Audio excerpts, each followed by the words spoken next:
નમસ્કાર મિત્રો, હું છું મયુર રામપ્રસાદી અને સ્વાગત છે મારી યુટ્યુબ ચેનલ માનસ ફોર એજ્યુકેશનમાં.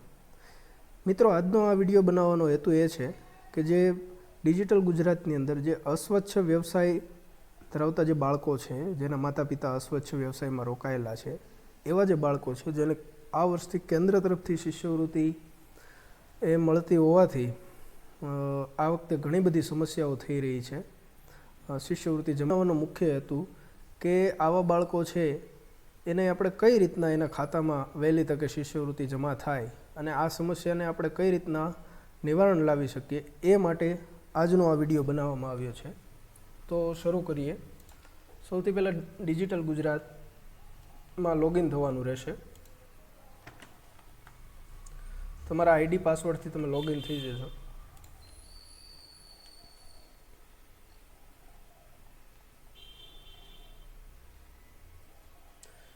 વર્ષની અંદર ગયા વર્ષની શિષ્યવૃત્તિ છે, જેથી 2022-23 સિલેક્ટ કરવાની રહેશે.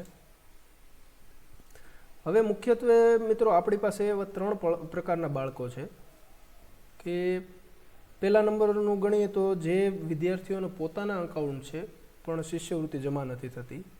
બીજા નંબરે કે વિદ્યાર્થીઓનું અકાઉન્ટ નથી અને તેના વાલીનું અકાઉન્ટ આપણે એડ કરેલું છે ડિજિટલ ગુજરાતની અંદર.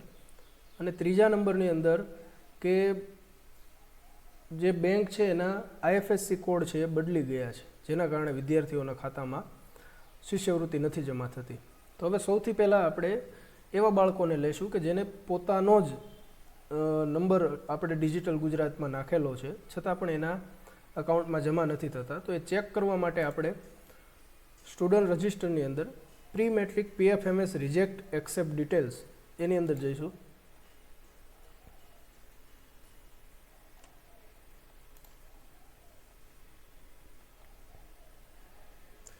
અહીંયા મિત્રો કુલ 4 એવા બાળકો છે કે જેનું આધાર લિંક નથી અથવા તો એનું જે DBT ઇનેબલ હોવું જોઈએ નથી. તો આવા મુખ્ય અહીંયા 4 બાળકો છે. હવે આપણે જોઈએ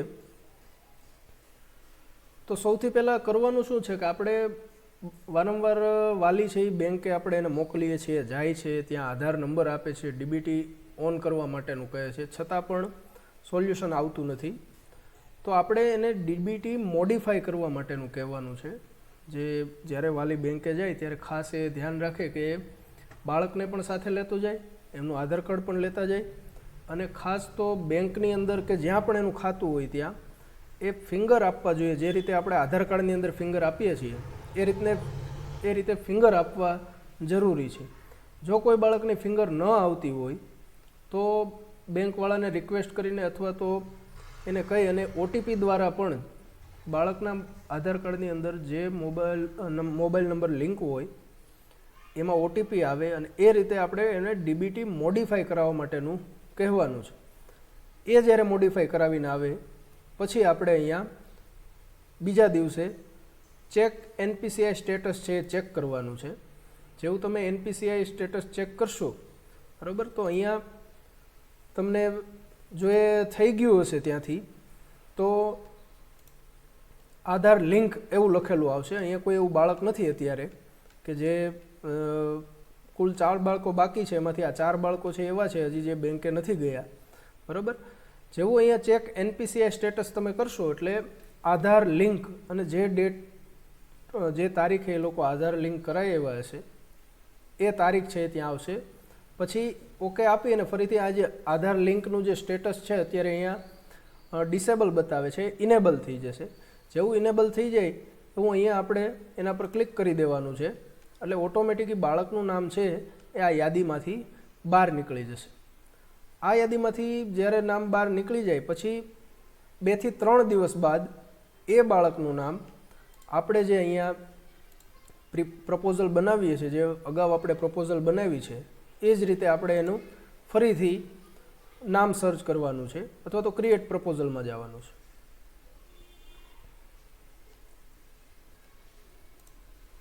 અસ્વચ્છ વ્યવસાયવાળા જે બાળકો છે એના માટે BCK 4, BCK 16 સ્કીમ સિલેક્ટ કરવાની છે.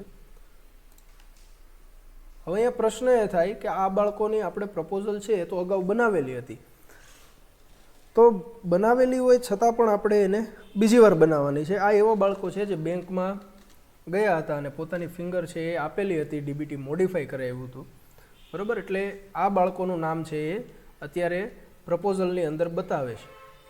આ 2 થી 3 દિવસ પછી આની અંદર નામ છે એ બતાવવાનું શરૂ થશે. સૌથી પહેલાં બાળક બેંકે જશે, ત્યાં ડીબીટી મોડિફાઈ કરાવશે, ફિંગર આપશે, ત્યારબાદ એ આપણને જાણ કરશે કે અમે મોડિફાઈ કરાવ્યા છીએ. પછી આપણે NPCI સ્ટેટસ છે એ ચેક કરવાનું છે, આધાર લિંક કરવાનું છે, અને પછી 2-3 દિવસ પછી આ જે લિસ્ટ છે એની અંદર એનું નામ છે એ આવી જશે. તો અત્યારે અહીંયા આ જે બાળકો છે એની આપણે ફરીથી પ્રપોઝલ છે એ બનાવી નાખશું.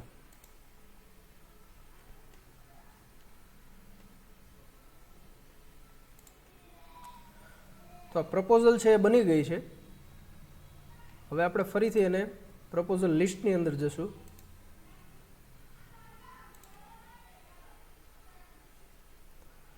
તો અહીંયા જે આપણે 6 બાળકોની પ્રપોઝલ બનાવી હતી એ અત્યારે આપણે અહીંયા જોઈ શકીએ છીએ.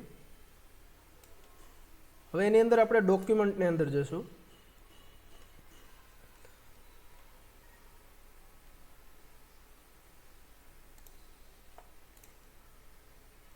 અહીંયા નંબર આપણે બધાને 1, 2, 3, 4 એ રીતે પણ આપી શકીએ છીએ.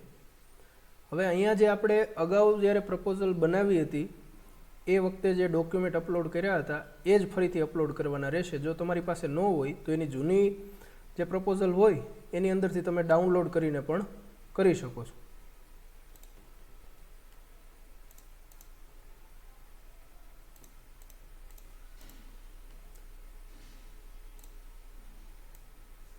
તો મનીષ નામનો છોકરો છે તો એનું આપણે એનું જે ફોર્મ છે એ અપલોડ કરી દઈશું.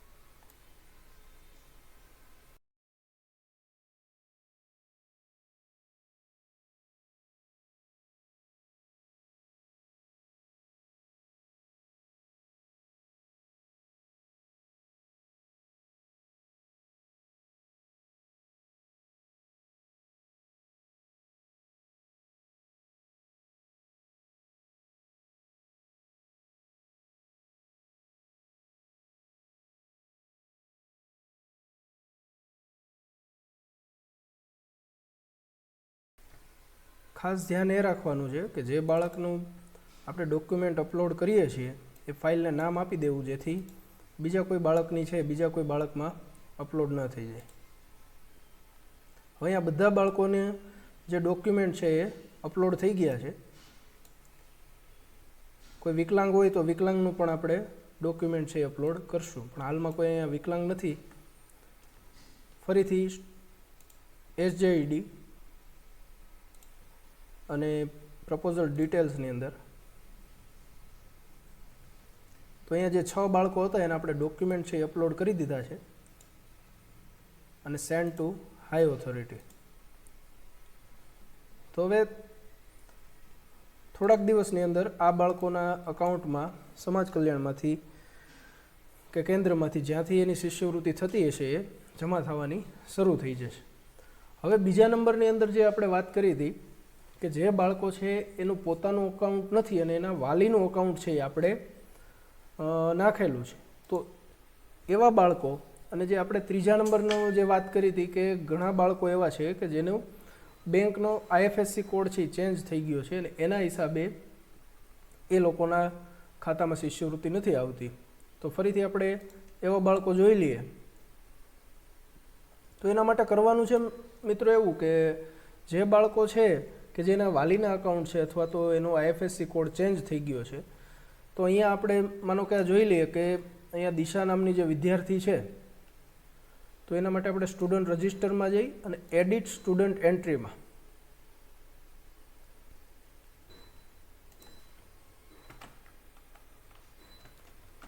એ બાળકની જે એન્ટ્રી છે એ આપણે એડિટ કરવી પડશે. જો અહીંયા પણ UID never enable for DBT એવું હાલમાં બતાવે છે.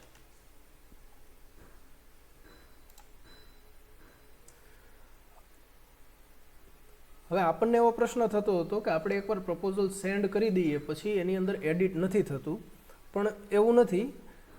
અત્યારે ડિજિટલ ગુજરાત તરફથી એ સુવિધા છે એ આપણને ઉપલબ્ધ કરાવવામાં આવી છે કે જેથી આપણે આવા કોઈ વિદ્યાર્થી હોય કે જેના ખાતા છે એ ચેન્જ થઈ ગયા હોય અથવા તો વાલીનું અકાઉન્ટ હોય, અહીંયા બાળકનું પોતાનું છે પણ અહીંયા આપણે ખાતા નંબર ચેન્જ કરી શકીએ છીએ. પછી આપણો IFSC કોડ જે બાળકનો નવો આવ્યો છે એ પણ આપણે ચેન્જ કરી અને અપડેટ આપી દેવાનું છે. અપડેટ આપશો એટલે એ બાળકની જે ડિટેલ છે એ અપડેટ થઈ જશે. પણ માત્ર અપડેટ થઈ જવાથી જે ખાતાની અંદર એની ફિંગર આપેલી હશે અને એ ખાતા નંબર આપણે અહીંયા ડિજિટલ ગુજરાતમાં ચડાવશું એ જ ખાતામાં એની શિષ્યવૃત્તિ થશે. તો માત્ર વિદ્યાર્થીને ખાતું ખોલાવી દેવાથી અથવા તો એનો IFSC કોડ ચેન્જ કરી નાખવાથી શિષ્યવૃત્તિ જમા નહીં થાય અથવા તો એનું જે રિજેક્ટ લિસ્ટ છે એમાંથી નામ નહીં નીકળે. જ્યાં સુધી કોઈ પણ બાળક છે એ બેંકે જઈ અને પોતાની જે ફિંગર છે એ અપડેટ નહીં કરાવે, એના ખાતાની અંદર DBT મોડિફાઈ નહીં કરાવે, ત્યાં સુધી એના ખાતાની અંદર શિષ્યવૃત્તિ નહીં પડે. તો આપણે વાલીઓને જાણ કરશું કે એ માત્ર બેંકે જઈ અને આધાર કાર્ડની ઝેરોક્સ આપી અને કામ પૂરું થઈ ગયું એમ ન સમજી લે, પણ ખાસ આગ્રહ એવો રાખશું કે એ બાળકની ફિંગર છે એ તેના ખાતાની અંદર એ આપે. આ સિવાય ઘણી બેંકોમાં છે બાળકનું પર્સનલી અકાઉન્ટ નથી ખુલેલું હોતું અને એના વાલીનું અકાઉન્ટ હોય છે જે અહીંયા આપણે નાખેલું હોય છે. તો ખાસ ધ્યાન એ રાખવાનું છે કે આવું કોઈ હોય તો ખાસ કરીને SBI બેંકની અંદર એવું હોય છે કે ત્યાં માત્ર 18 વર્ષથી નીચેના જે બાળકો છે એના પર્સનલ અકાઉન્ટ નથી ખુલતા. તો અને વાલીનું અકાઉન્ટ ખુલેલું હોય છે અને આપણે એ વાલીનું અકાઉન્ટ છે એ આપણે અહીંયા નાખેલું હોય છે. તો ખાસ આપણે એ ધ્યાન રાખશું કે એવા જો કોઈ બાળકો હોય તો એનું જોઈન્ટ અકાઉન્ટ જે વાલીનું અત્યારે ખુલેલું અકાઉન્ટ છે એની સાથે એના બાળકનું જોઈન્ટ અકાઉન્ટ છે એ આપણે કરી દેવાનું છે. અને જ્યારે જોઈન્ટ કરાવે ત્યારે પણ એની ફિંગર છે એ આપવી જરૂરી છે. જ્યાં સુધી ફિંગર નહીં આપે ત્યાં સુધી એના ખાતામાં એ શિષ્યવૃત્તિ જમા થવામાં સમસ્યા થશે. તો જે કોઈ પણ બાળક હોય, જે કાંઈ પણ પ્રશ્ન હોય એ તમે કોમેન્ટ બોક્સમાં મને જણાવી શકો છો. પણ પ્રોસેસ છે એ સેમ જ રહેશે. બાળક છે એ બેંકે જશે, ફિંગર આપશે, આપણને જાણ કરશે, પછી આપણે અહીંયા રિજેક્ટ એક્સેપ્ટ ડિટેલ છે એની અંદર આપણે વેરીફાઈ કરવાનું છે. અહીંયા રિજેક્ટ સિલેક્ટ કરી સર્ચ આપી અને જે બાળકો છે એનું અહીંયા NPCI સ્ટેટસ છે એ આપણે રોજે રોજ ચેક કરતું રહેવાનું છે. ચેક થઈ જશે, જો એનું લિંક થઈ ગયું હશે તો અહીંયા જે આ આધાર લિંકવાળું જે ડિસેબલ ઓપ્શન છે ઇનેબલ થઈ જશે અને પછી 2 થી 3 દિવસ પછી એ આપણને પ્રપોઝલ લિસ્ટ છે એમાં એ જોવા મળશે અને ફરીથી આપણે એની પ્રપોઝલ બનાવી અને આપણે એ હાઈ ઓથોરિટીને મોકલી આપવાની છે. તો આખી પ્રોસેસ આ છે. કોઈ પણ બાળક છે, કોઈ પણ પ્રશ્ન હોય એના માટે તો એને બેંકે જવું અને ફિંગર આપવી એક ખાસ જરૂરિયાત છે એની. અને જો કોઈ બાળકનું અકાઉન્ટ ન હોય તો એનું પર્સનલ ખોલાવી એડિટ કરી અને આપણે એ ચેન્જ કરી નાખવું અથવા તો એના વાલીનું જ હોય તો એની અંદર જોઈન્ટ કરાવી અને જે ડિટેલ છે એ આપણે ચેન્જ કરી નાખવી.